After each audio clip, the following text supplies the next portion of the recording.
Welcome to the Dance to Heal podcast. I'm your host, Jenny C. Cohen.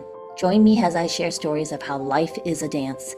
I'm a cancer survivor, mother of two, and an award-winning performer who found that mind and body-connected movement is vital to healing in a way that is safe and tailored to your life.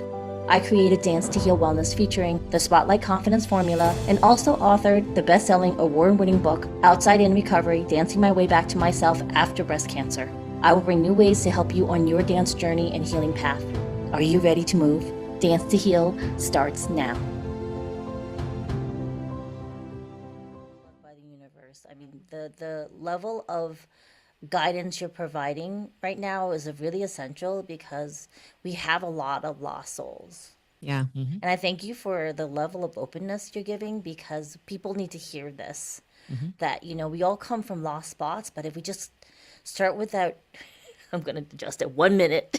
Quiet. Y'all like 2 times a day. I saw that, Omar. You snuck it in. You were like 5 to 10 minutes twice a day. I'm like, wait, what happened to 1 to 2 minutes? So, I mean, he's pushing hard, y'all, for like No pressure. No pressure. no pressure at all, but Yeah, twice no a day, pressure. okay, folks? Mm-hmm. And I really love this because most of the time people don't acknowledge how hard it really is to be still. Yes. And then the next step is to ask this open-ended question because we're expected to have answers. Mm-hmm. We're supposed to know what we want, or at least initially what we want. Mhm. And Yeah. for me, this biggest lesson recently has been more the difference between what do I want versus what do I need Yeah. versus Yes. even needing to know the answer. Because I'm so used to having to, this is a phrase I learned from a mentor for an event I just did in Seattle where she was telling us, I don't think it's her words either, but just passed down through many leaders, not to pilot anyone's plane but your own. Mm-hmm. Because I always know what you all need. Like Yeah. I could even get download right now what Jessie and Omar need today. And then what Jenny needs or what Jenny wants, I can't tell you for the life of me. I couldn't tell you. And it's so much easier to look at other people and like, I know exactly what you need. Like, let me just Yeah. get, instead of focusing on myself and going, what do I want? Yeah. You know, what do I need? Mm-hmm.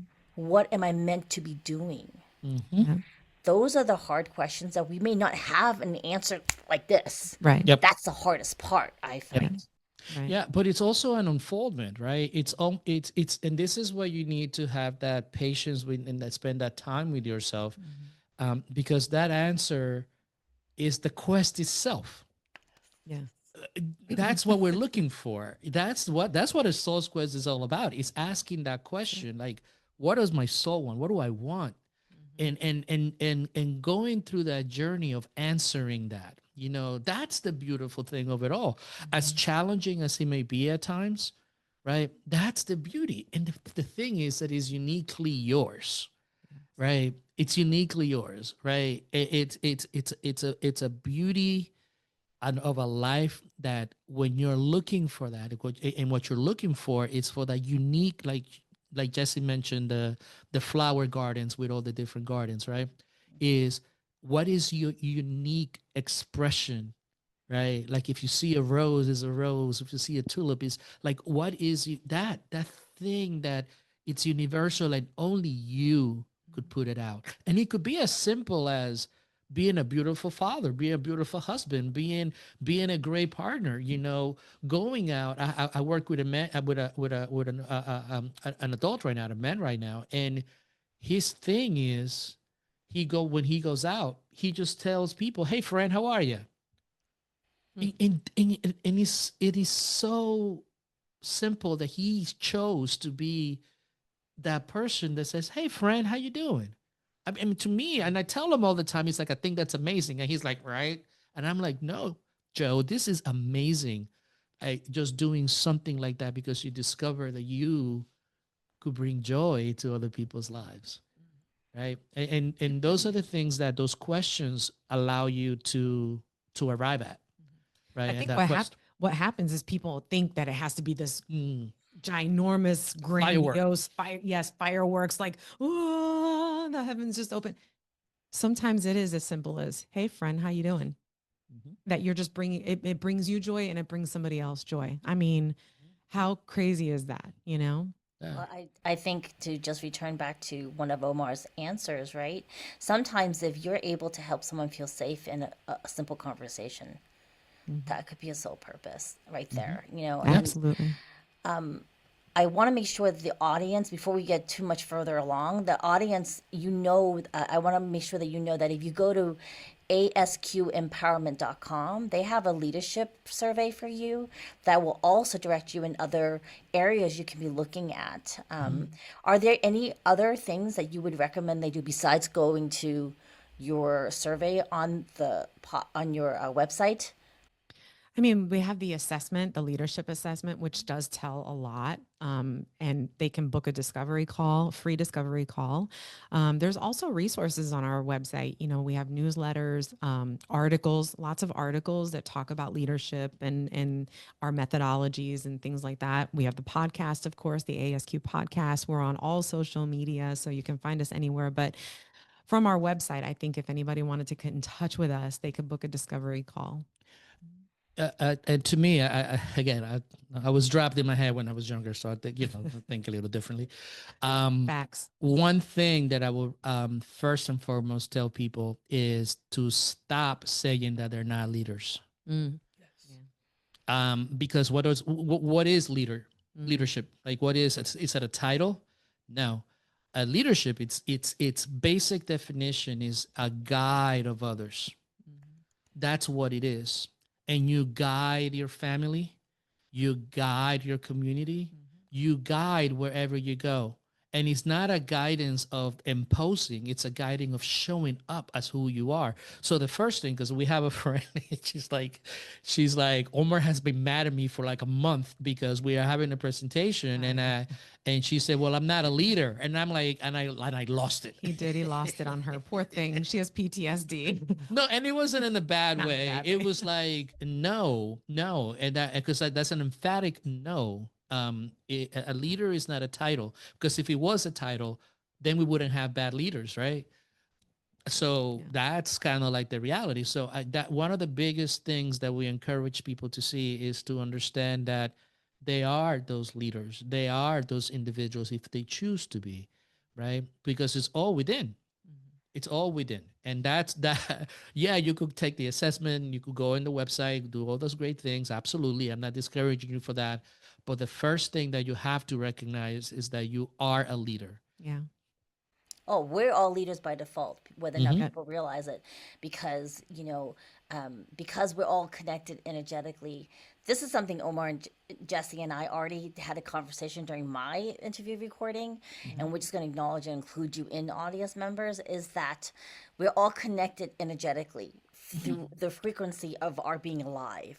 Yeah. So whether or not you acknowledge it, it still exists. Science is starting to prove that in more and more data. Yeah. So by virtue of that definition, you are a leader because you will affect every space you go into, depending on where you're coming from. Exactly. Yeah. And that's it. Even if you're a quiet leader, you're still leading. Yes.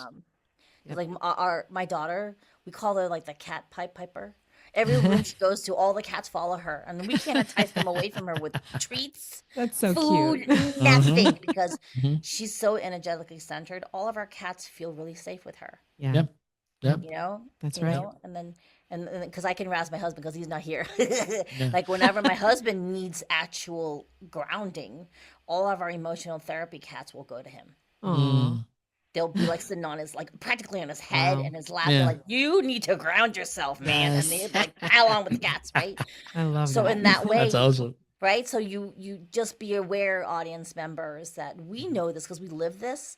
You've now joined the family, the community, in this understanding that in your ASQ, you are a leader. And we all have tools for you. You can go to ASQempowerment.com. You can go to Move to Bloom, MOVETOBLOOM.com. And I have that monthly masterclass where we'll address some of these things that overlap with what they do. Yep. And on the YouTube video, feel free to ask any follow-up questions. If you're shy of contacting either one of us, because I know some of you like to ask questions under whatever your YouTube name is, and we'll answer you. Yeah. Okay. So there's no gatekeeping on access to us. You Nope. make sure you put your questions down, we'll answer them for you. Yeah. Absolutely. And if I may I say something on that, right? I mean, everybody knows that the world is kind of like in a topsy-turvy part, right? And if you feel the call to do this, right? I mean, this is the time. This is the call to the adventure. And our premise is that it's basically this: the true leadership that lasts is the one that starts from within, Hmm. right? It's the you healing yourself, understanding the beauty that you are, living from that premise, and then showing up in the world, right? Yeah. Like life is about active participation in it, right? It's about like participating, and we get to choose how we want to participate. We get to choose, and then we also get to create. And right now there is a lack uh, um, for leaders. You know, we need leaders that are going to take the evolution of humanity to a different point of view. You know, one that allows true inclusivity, that allows for people to thrive, right? And those are the things that, in perhaps that if you feel apprehensive, right? This is what Joseph Campbell called a refusal to the call. Oh no, that's not me. Yeah. That's not me. That's not what I am. I'm just little old me, right? That's all. So you're refusing what you are. And I know it's kind of like a challenge, but it's baby steps. It's kind of like seeing that you are energetically connected with everything, and there's something in you that needs to come out. However beautiful and small it might be, or whatever grandeur, I don't know. It's up to you to decide what that looks like, right? But this is the call. This is the time for us to step up in the corporate world, in the political world, in everywhere. There's a need for individuals to come understand their insights and then be able to show up and operate from there. Yeah. I love the delineation that you're reminding us, though, that to be a leader, you have to know who you are and what you are, and that will actually help you to be a better leader. Mm-hmm. Yes. Yep. And I think that we do need to also not get lost in the learning, Mm-hmm. because there has to be some pivots towards leadership, even if it's just a very private acknowledgement that has we're speaking to you audience that you are a leader. You step into that, yeah, you're right, I am a leader, and Yeah. that may be just enough. That's what you need today. And Yeah. then start your first 1 minute of quiet time this evening. That's And, it. and and listen, That's it. there's a reason for doing it in the morning and in the evenings, right? Is because in if you and again, you could look this up. It's that idea that what you put in your brain before you go to sleep, your subconscious begin to work on it. Mhm. So those two times they're not arbitrary. They're important to understand, right? Because it sets up your day, and then it sets up the okay, my day is complete. Now I'm gonna get a real full rest and go to sleep with thinking about something aspirational or good. So they are about, again, using our prefrontal cortex to be able to manage our desires and our emotions. This is not anything new. We're just regurgitating what's been said for thousands and thousands of years, and has been proven. That's just what we're regurgitating. I Literally. love that. I Yeah. love that. So one last thing, and then I'll let you go, and then we may just have you come back, because I Oh, know it feels like we just got started. I I I feel like it went know. by know. fast. Ah, It does. It gosh. went Yeah. by very fast. Yeah. I'm sad. Yeah. What is do you do any type of moving meditation, either one of you? I I what when you say moving meditation for me is something very, Gee. like, yeah, chi or something like that. I I'm don't do keeping that that. open to Okay. I'm keeping that open ended. So then I will Whatever tell you would you, define that. I do. I have been known to go out if I'm home and take my shoes off and just walk in the grass Mhm. and just take really nice deep breaths, 3 or 4 good deep breaths, and just allow myself to be encompassed in this connecting to Mother Nature zone. And there's something really meditative about that, even though it's not, to me, I'm not thinking it's meditative. It's just taking really good deep breaths and just allowing myself to connect to that earth is just, there's something about it that is really magical for me. Mhm. It- My form of meditation is more like intellectual. It's more brainy, Of course. right? I mean, I've done the camping. I've done, I destroyed my body as a young kid, in the nature. But yeah, to me is intellectually asking questions and things like that.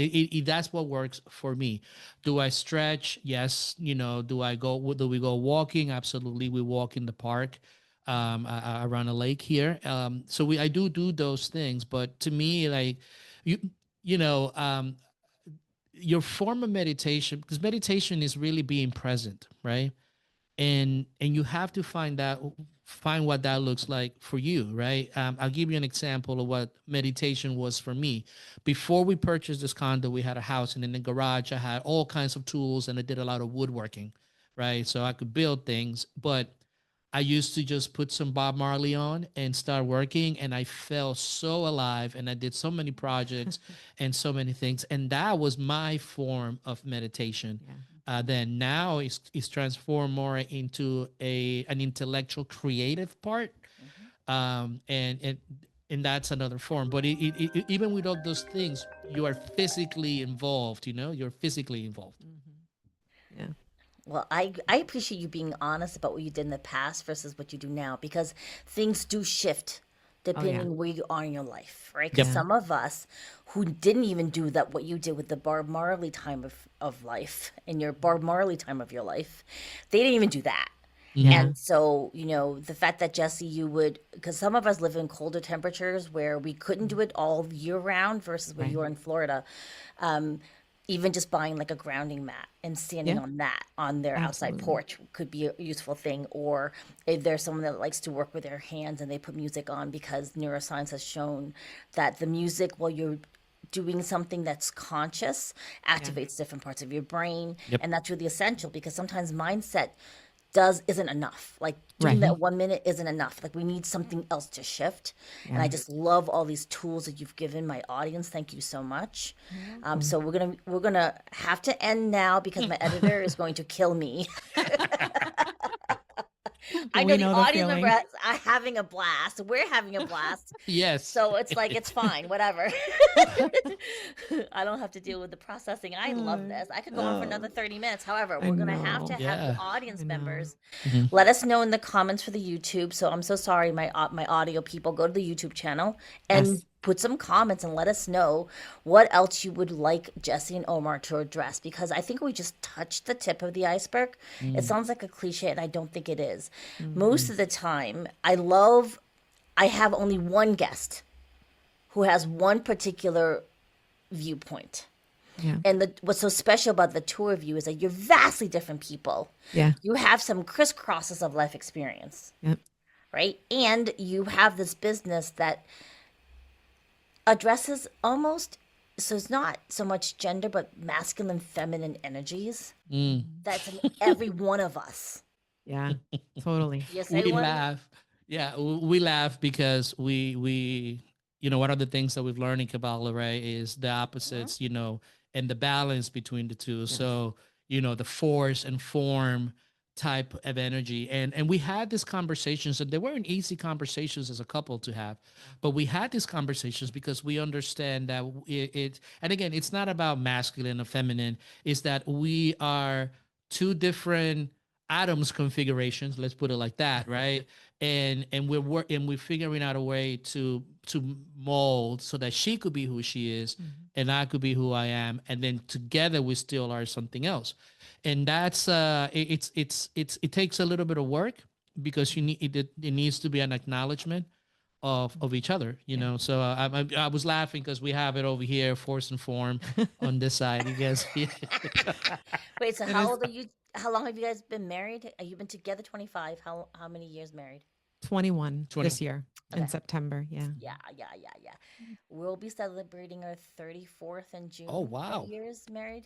Thank you. I got Wow. double claps. And then we've been together like over 40 years. So like, Oh my we're goodness. vastly different people that got married versus now in our late 50s, How did and that? so we're I was gonna say, how did that happen? You like look 40. thank you. We met as like little unborn no, I'm kidding. Like we met in college, like seriously. There's a really funny video about this Asian woman's like, oh, me and my husband, we got married, but we won't grow old together. And then she's like, I will stay young eternally because she's Asian. He will get old, but I will never love it. look young. Yeah. I thought it was so funny. Like, I was like, this is so funny. But he's not age. My husband, who's white presenting, will not age because I put him on skincare. He's got his whole routine, evening and night, Yeah. Oh, I love because it. I believe that it's really important, going to what you were saying, Jessie, from before, to look at yourself in the mirror and give yourself that love and acknowledgement. Yeah. Because Yeah. men aren't even taught this. Like, you kind of No. shave, or like I don't know if you have to shave. My husband shaves his head Mhm. bare like you. Okay, Mhm. Omar, and he has to look at himself, but he can kind of sometimes space out a little bit, like disassociate. And I'm like, no, you got to pay attention when you look at your eye. Look yourself in the eye. Men aren't taught this. We have to remember No, to do no. this. No. That's so It's true. funny. Yeah, it is very I got true. a rogue eyebrow. Yeah, I have to snip that, It's like cute. Meanwhile, I'm on HRT. I'm so sorry, audience. I'm on clipping my nose hairs because I'm on T. I'm like, oh my God, what the heck is growing on my face? All right. On that note, my wonderful audience, we will see you next time. Remember, always dance, and make sure that you check out Jessie and Omar's at ASQ Empowerment, EMPOWERMENT.com. We'll see you next time. Bye-bye. Bye. Thanks for listening to the Dance to Heal podcast with Jenny C. Cohen. Come back next time to hear stories of inspiring triumph and learn more ways that you can heal yourself. To work with me and continue your journey, visit danceandheal.com. Are you ready to move?